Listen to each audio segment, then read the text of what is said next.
All right, so this is Introduction to Invention Education. I'm Kelli Garcia. I'm from Oregon MESA. I am the education coordinator in the state office. So I work with all of our teachers across the state to kind of teach them our MESA way in our state and make sure that they have all the resources that they need throughout the school year.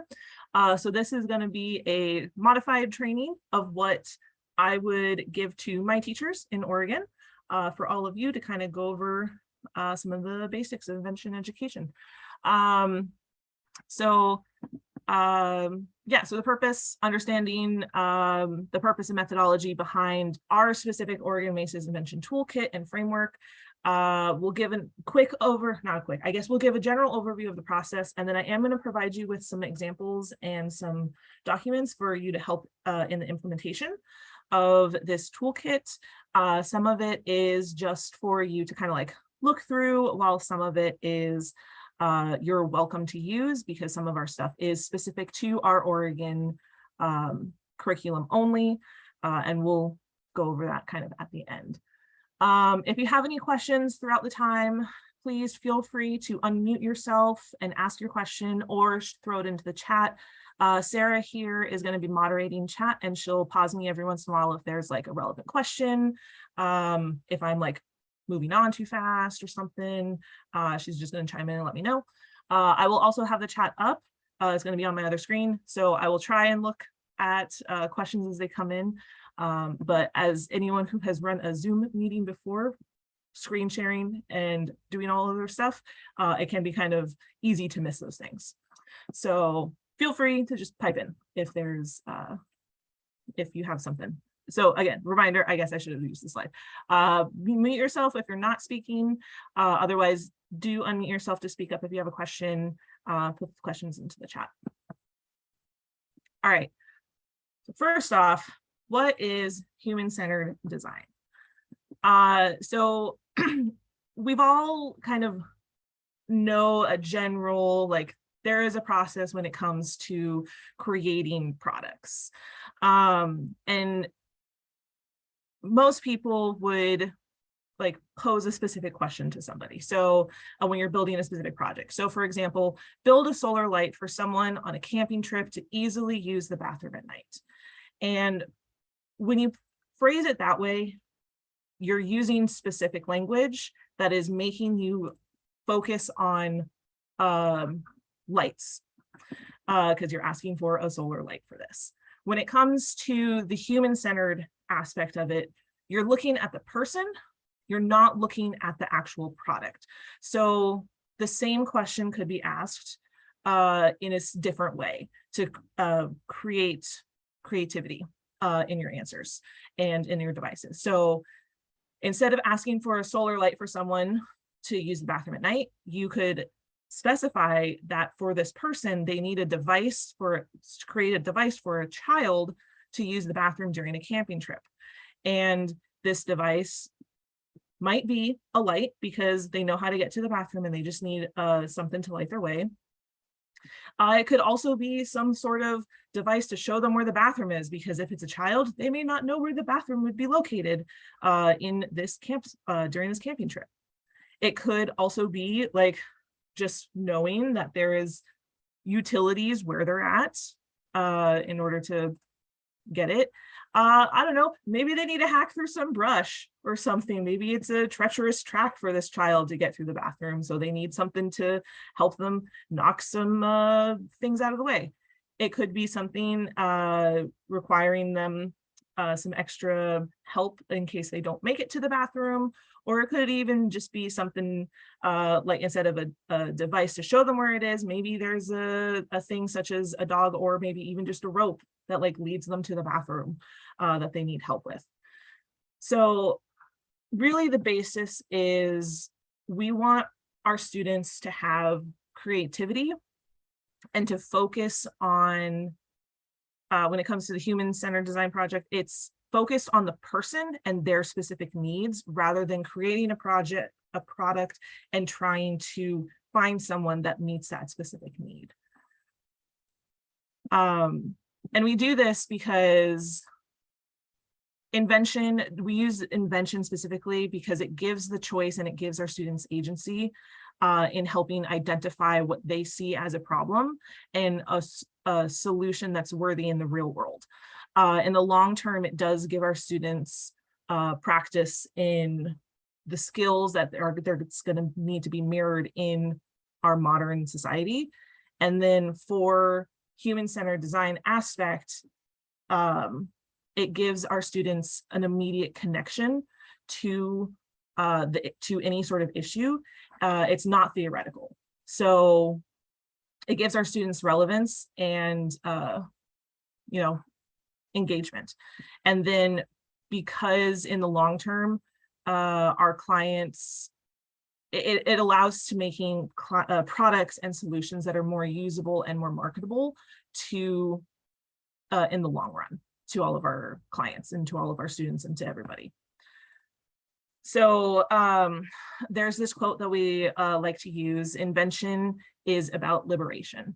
So if you have come to help me, you are wasting your time. But if you have come because your liberation is tied up with mine, then let us work together. And this is kind of like the basis of this, because liberation is people taking control of their own lives. Yes, these slides, I'm seeing this question. Yes, these slides will be available to attendees after the fact when we get these recording sent out to everybody. But yeah, so liberation is about people taking control, and we want our students to feel like they have control in their lives and their futures. So we use invention as a tool for liberation. And in order to do that, we need to abandon our assumptions that we know what's best for our communities. So depending on your situations and like depending on like your state and whatnot, some people may, for like this year, we have the NEDC is like designing for our communities. So in order to do that, we need to go into our community and actually like learn what they need, rather than make an assumption that like, oh, this person is XYZ, which means they need ABC. Well, we don't actually know if that's true until you actually talk with that person.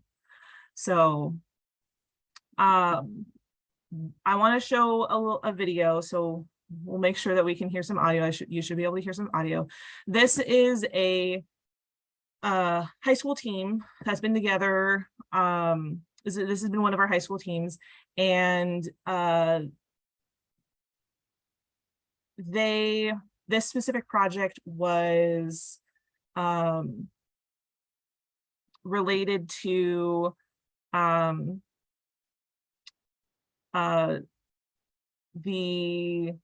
I'm sorry, I'm blanking on what specifically what the language of the theme was, but basically they needed to create something for those that were having that had impaired sight.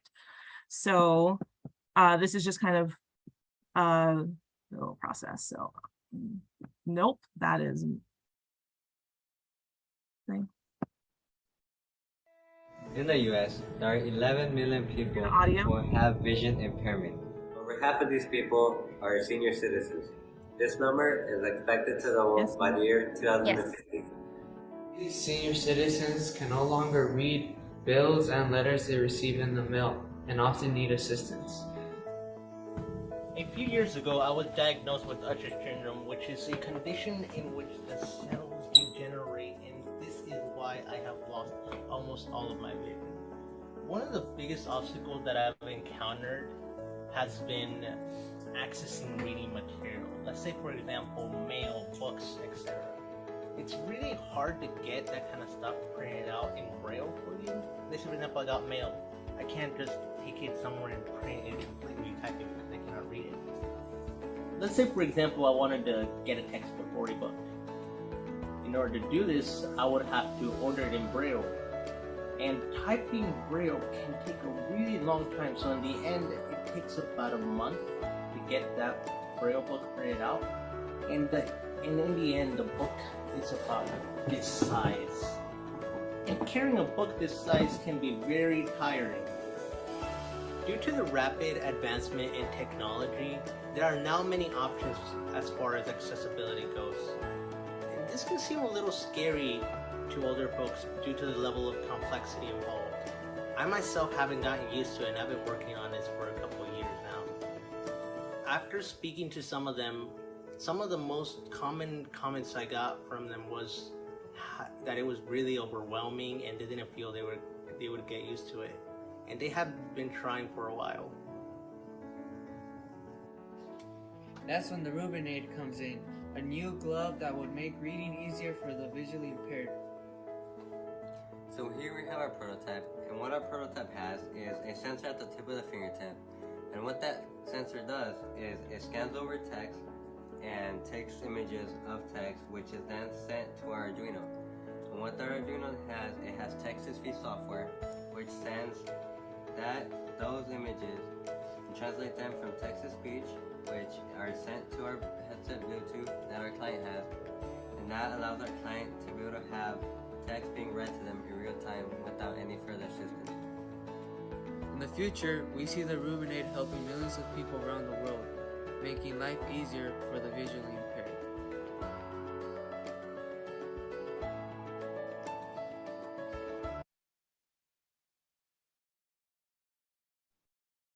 All right. I know the audio was a little bit hard to hear sometimes over the music. But yeah, so liberatory mindsets. So we want to be able to create safe spaces and opportunities for our students to explore all of this. And to do that, we practice a lot of these mindsets, and it's kind of, all of these are kind of integrated already into how we do our specific process, in which we'll start going over right now. So just some advantages of human-centered design before we start going through the whole process is it is very collaborative approach to problem solving. It centers around the needs of the specific user and client, so that we can get their specific voice. And because of that, we're able to have this empathy-based, and we get a lot of feedback from the client and user during this whole process. And then it is a key element of MESA for a lot of these states. They different states have kind of different modifications of this depending on certain institutes require you to certain states to do a specific type of like engineering design process, but generally we all follow this same process. And this is our new poster for our Invention Toolkit.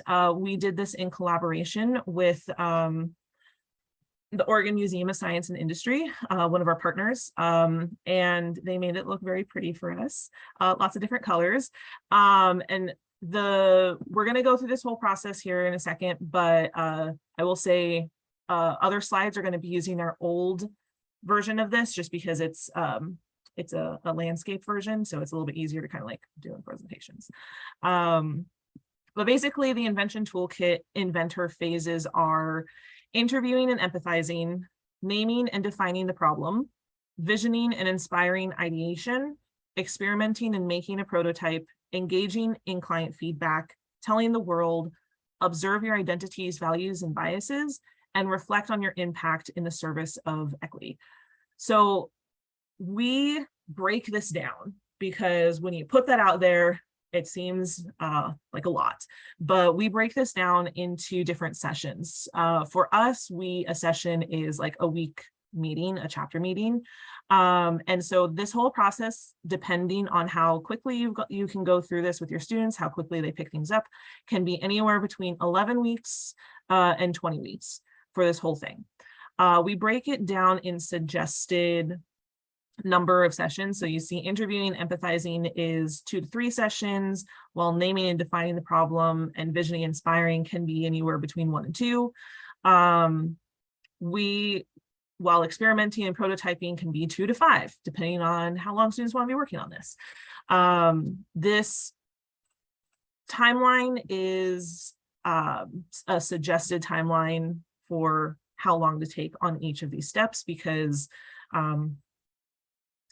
depending on your group, middle school, high school, it's going to take a little bit.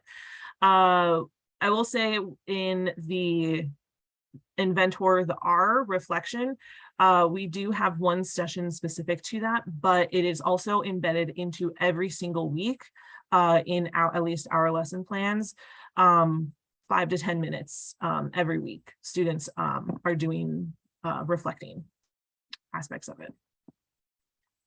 So in order to help our advisors and students with this process, we actually pick a client or pick a client theme for our state.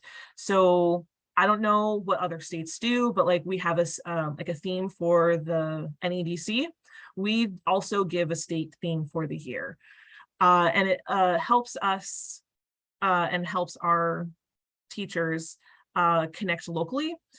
Because every time we create a theme, it is we make sure that all of our schools that are involved in MESA have somewhere in their vicinity that would be able to match the client theme. So the way that we do this is we announce the theme as early as possible. So we usually announce it at the end of one school year before we lead up into the next school year. And we honor our client's time. Whenever we are working with a client, we want to make sure that we're not making them come in multiple weeks in a row and not being prepared with them. Our lessons go through how to prepare for your interview, so the clients come in and out, and then you can be in contact for feedback. We do also have like research preferred terminology around the client's experience that students are coached on ahead of time and look into as well. So when we consider, as I said, for a climate theme, we never consider a person. The person is never a project, because this leads into some white saviorism. We're not fixing the person, we're helping them with something to make it easier for them. And we want to make sure that when it comes to like power dynamics, where does the student sit in a position of power in relation to their client? For us, I'm going to go over our theme for this year, and this is really relevant for our year's theme, and you'll see in a little bit, but basically ask like, who is being liberated by this process, and is anyone being oppressed with this theme? Because we want our students to be an ally, we don't want them to be like a savior, and because there is a big difference between those two, and we want to make sure that we're showing them what an ally is. We also want to make sure that when we're selecting a theme, that a client would be available to all of our communities, and then capacity. Does this client currently have time to participate? So for example, while it would have been completely relevant in last year's school year to have healthcare professionals be clients, they were overly worked, and that is not something that we would ask our healthcare professionals to come and take time out of their busy days to come in and do. So for us this year, we actually kicked off a 3-year theme. Normally we do one theme, and then we just kind of get some new themes every year. We are doing a 3-year theme this year. So specifically it's climate action.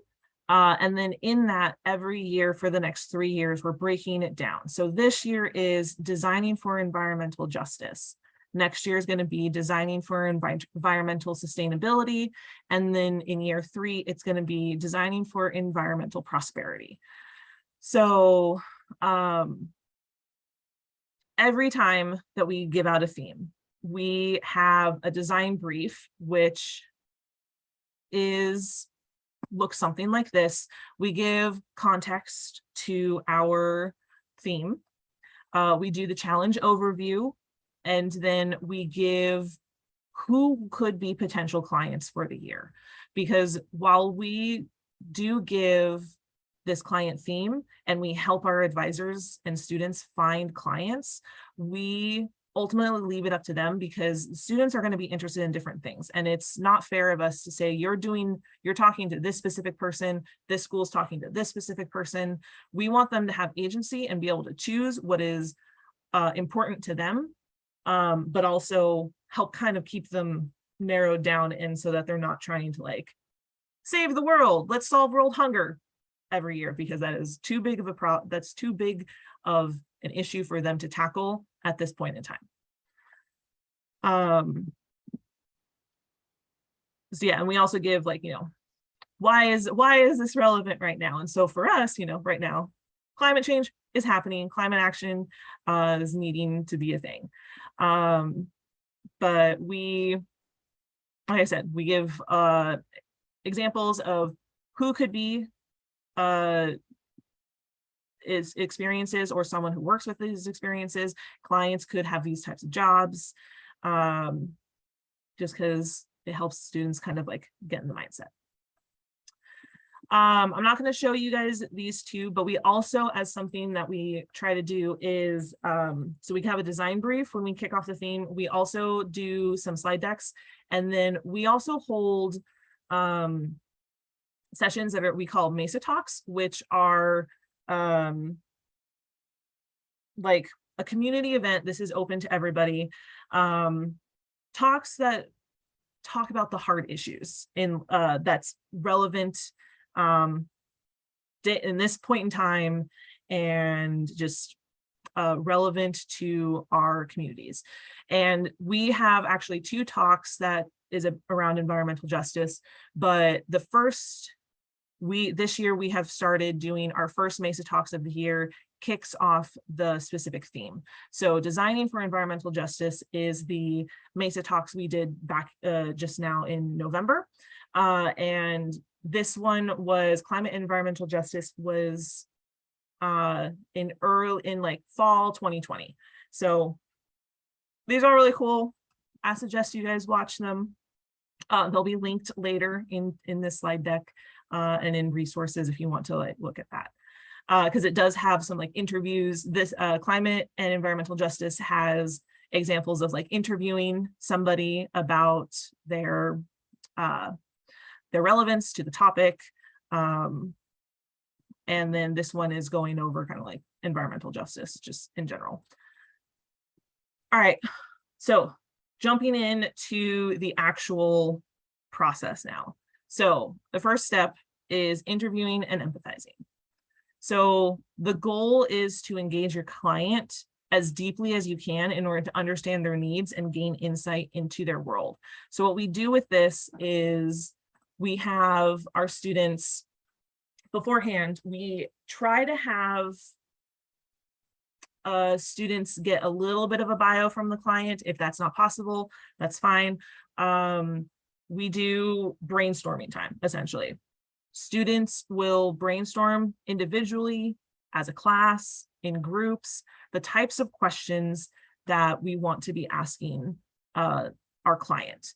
And then once we have groups and we've come up with some group questions that they will want to be asking in the interview, and then we have the client come in and do the first interview. In this process, we want to get some general information and get kind of down to that first couple of layers of understanding. Students will then have a chance to kind of assess what they've learned, and then find some new questions that they want to ask because of some information that they received. And then we want to have a second interview with the client. So we have tips that we always tell our students.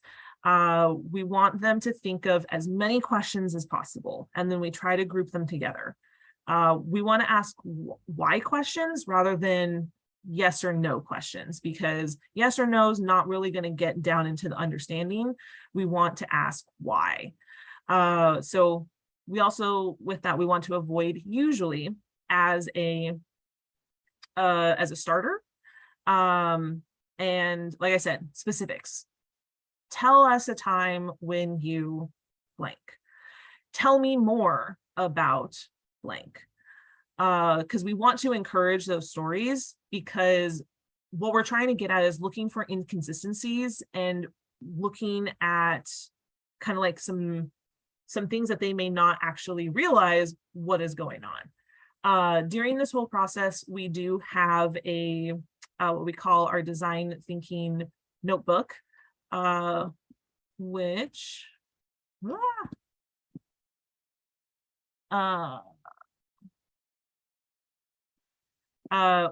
I'll give you a link here in a second for this, but this whole design workbook kind of walks the students through this entire process. So this first one is user questions. We brainstorm what questions we kind of want to ask. So we can give them some starters to help them get the juices flowing. But then ultimately it's the students that want that they're coming up with their own questions. And then they have a place on this design notebook in order to write down their notes from their first interview. After you've had your first interview, they're going to be jumping into either, so they're going to jump into some like findings. They're going to review their notes with their group. They're going to kind of look at, do they have all the information that they need? And this is where that second interview will come into play, where students will see if they need more, if they want to dive deeper into any of the things that the client has talked about. And then they'll come up with their questions to dive deeper, go back, re-interview the client with those new questions. And then afterwards, again, look at their findings, take their notes. What do they see? What are some patterns that they are looking or that they're seeing in this? Are there any insights or anything surprising that they said, that the client said? Anything that's vitally important? And then they're going to organize their thoughts on this page, and then they're going to go into defining the problem. Now, defining the problem is, from all of the years that we've had or have been doing this, where students have the most problem. They tend to have a really hard time coming up with specifics, insights and needs of the user. So an activity that we do that we'll go over later is we're doing the same process in like a much quicker sense, in like an activity, to kind of get the students understanding of what this is. So when we talk about our problem statement, we want it to be specific to your client. We want to use strong words and verbs, and we want to see if there's anything that's insightful or surprising, and something that can generate a lot of possibilities. So whenever I do this training, like this interactive training, I always try to do something along the lines of like, how do people cook? Like, tell me how are you, what are your abilities right now for cooking and whatnot. And I always use my partner as an example for this, where his problem statement would be, my partner, Derek, needs a way to cook meat because in his world, he's red-green colorblind and can't see when meat is fully cooked. So that is a very specific thing to him. Yes, it will be relevant to other people, but that is his main issue when it comes to cooking. So it will generate specific things for him that can also be useful for other people, but there's a lot of things that could be useful for him. Once we have a problem defined, that's when we start going into the visioning aspect of this. So this is where it becomes a lot of fun for the students. We do this in a couple of parts, and we really focus on each student privately sketches 3 to 5 ideas for this specific problem. The problem can be a general students as a classroom have picked their problem statement altogether. It can be individual groups that have picked this problem, but either way, students are sketching to a specific problem statement that they have agreed upon, that they're going to go forward with. For this, we want to actually go for quantity rather than quality. It doesn't matter if this is stick figures drawing or not. We want students to just get their ideas out there, and just know that like there's no judging of this. It can be a small piece picture, it can be a big picture idea. We just want our students to get the sketches down. What are some crazy ideas of how to solve this problem? Because afterwards, they're going to share it with their group. They're going to share it with a partner, with their whole group, classroom, whatever. And then they're going to kind of narrow down some things that are either similar to other people's solutions or not. And then they're going to ask for feedback. So when we want our students to get feedback, we always like to give them some sentence starter. So I wish, I wonder. So I liked this about this design, but I liked this also about this design. Because the idea is that we want the students to kind of like, that one of their sketches is probably not going to be the actual solution. It might be a combination of designs. It might be a combination of their design with the partner's design. So figuring out what's going to work. They get some feedback from their partners. We move on to experimenting and prototyping. So once they have picked a design that they want to go with, whether that is a whole classroom is going with a specific type of the same problem, and then each group has their own different solution for that problem statement, or they're all doing their own different problem statements. Students are going to be building their prototype to kind of help get that 2D image into a 3D image to help kind of describe what their thought processes are.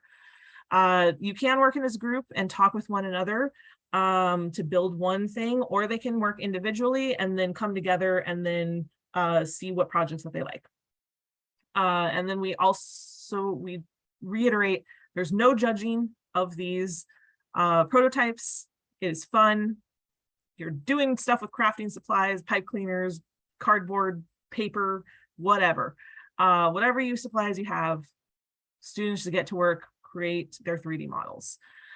Failure is 100% fine. This is just their first try. You know, we can't learn unless we fail.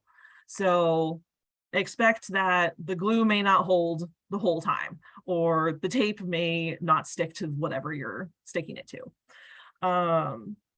And while we may not have a chance to formally test each of the prototypes, it's there to kind of help describe what they are wanting to do for their project. After we have that, we want to engage for the client feedback. So in the design notebook, we have an area for them to put their pictures of their prototype and a quick explanation. And then they come back to their client, and we request the client point out a couple of things that they really like.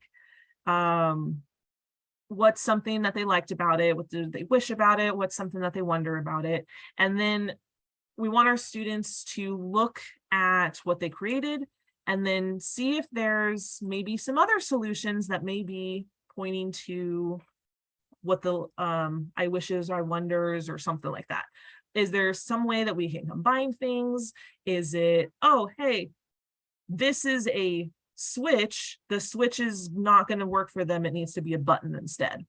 What's some basic design things that they can modify that would be more relevant and specific for their client that's better for them?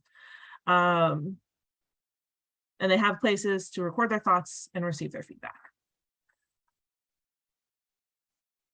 And then after that, it's telling the world. So we have a product pitch overview organizer we give to our students. Oh, I already have a copy of this. It looks like this.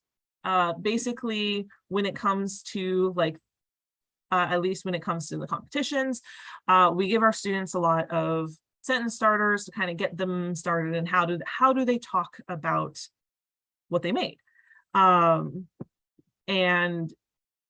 you know, you have your team project, what's your hook, user, you know, all this basic stuff. Basically, we want to give them practice in telling the world the things that they have created. You can use sentence starters, you can have them fill in the blanks for things.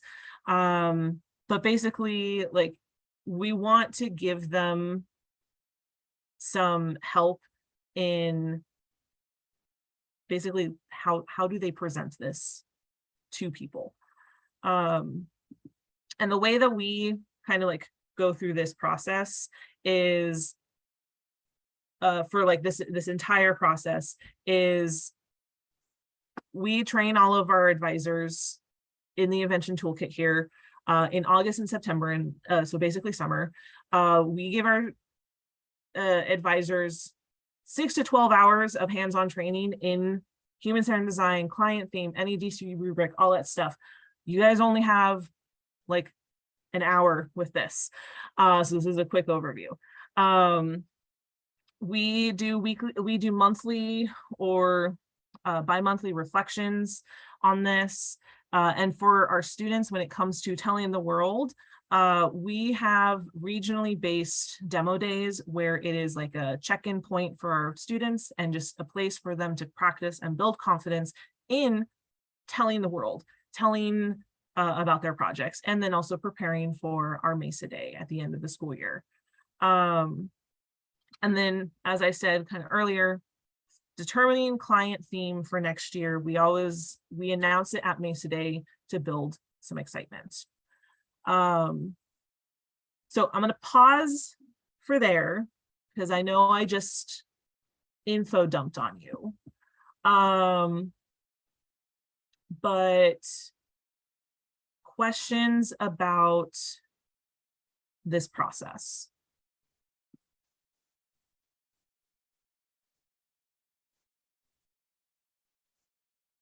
Thank you, Kelly, for the awesome presentation. I actually have a question, so Yes. I'll kind of get things started. I am curious about what you have found to be the most challenging thing for students in the interviewing process and how you've helped maybe some students who get off topic quickly kind of get back to the client-centered or human-centered design.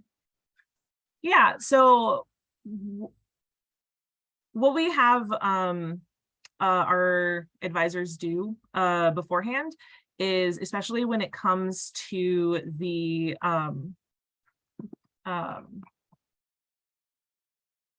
middle school section, we have them actually practice and like go through like, is this an appropriate question for this person? Because a couple of years ago, we did have a leveraging learning topic, and one of the several of the clients were teachers, because that makes sense. And we went through a whole like, is it appropriate to ask this teacher about your grade in this specific class? Or is that relevant to this topic? So so encouraging going through their questions beforehand and actually sharing all of the questions that they're going to be asking is, you know, highly suggested, because then you can kind of cut out some of those questions that are going to be like kind of like going off topic.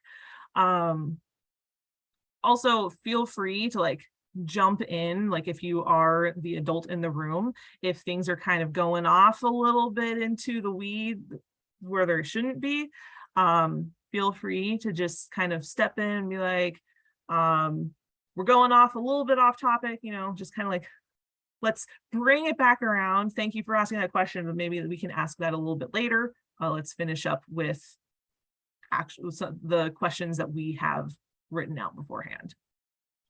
Thank you. And then Michelle from the chat is asking for the link to the workbook that you showed. Yes, I will grab that as soon as I figure out where I put that link.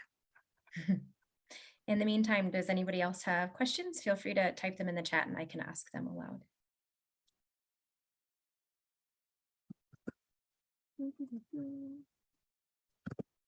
And then I am going to go over some resources too. So, but I felt like this is a good place to stop for questions if people had questions.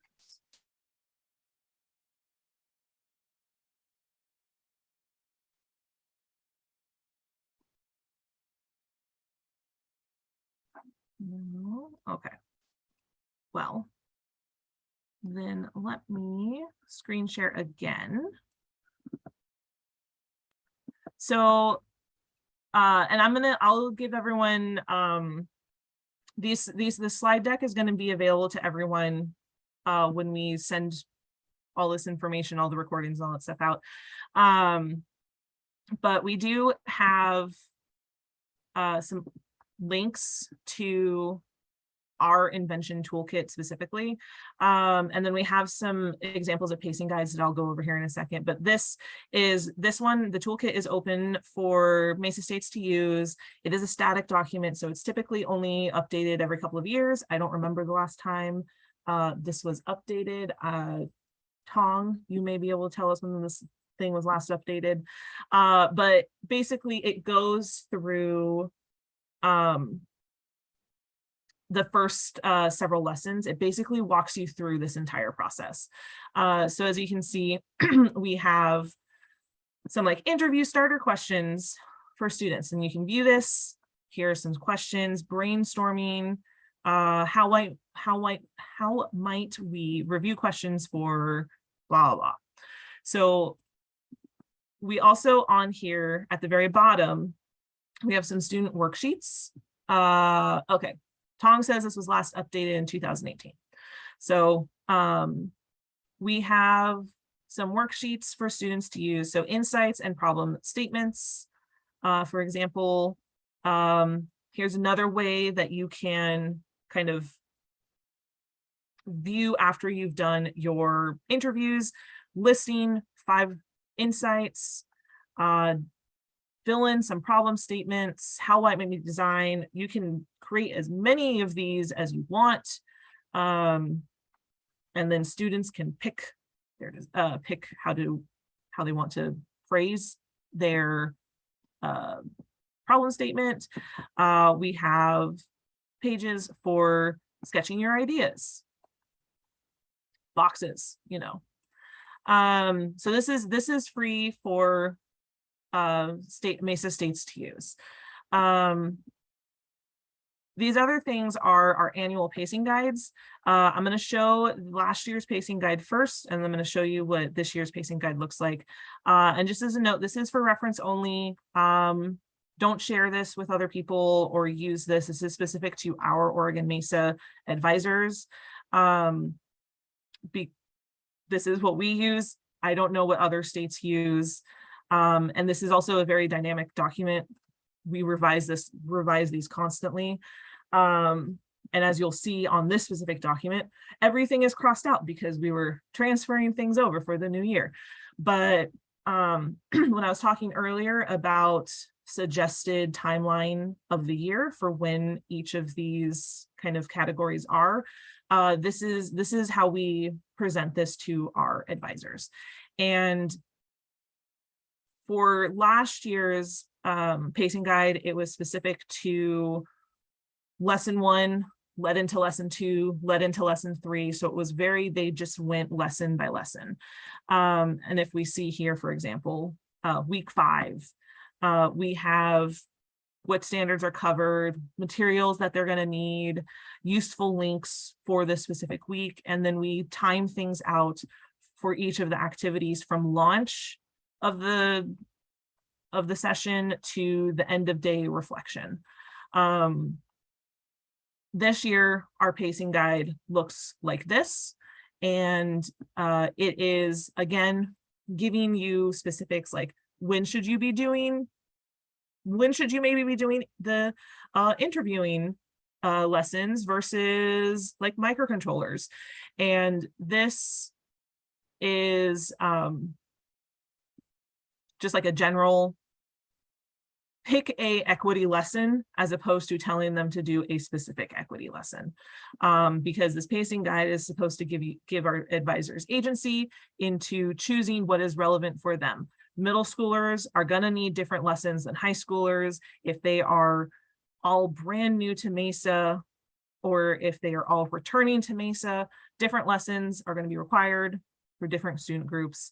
And so we have this, if you're starting in the fall, returning advisor in your high school, this is a suggested timeline of how to do this, versus you're a new advisor for high school and you're starting sometime in September or in the fall. There's a slightly different pacing to when we think you should be doing each of these parts of the inventor process. And then this is going to have all of the links of everything that I talked about. It has the invent poster, the Invention toolkit, the design notebook that I put into the chat. It has our project description for this specific year, the YouTubes, the videos, and the pacing guide information. So all of these resources are going to be available to you to look at after the fact. Like I said, once this is and all of this is sent out.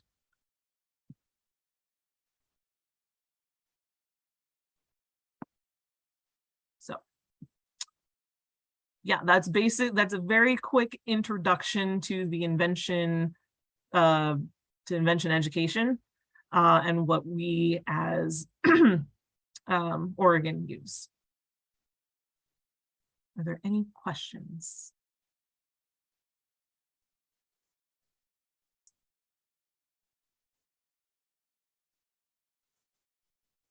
I didn't see any questions in the chat, but if anybody in this session has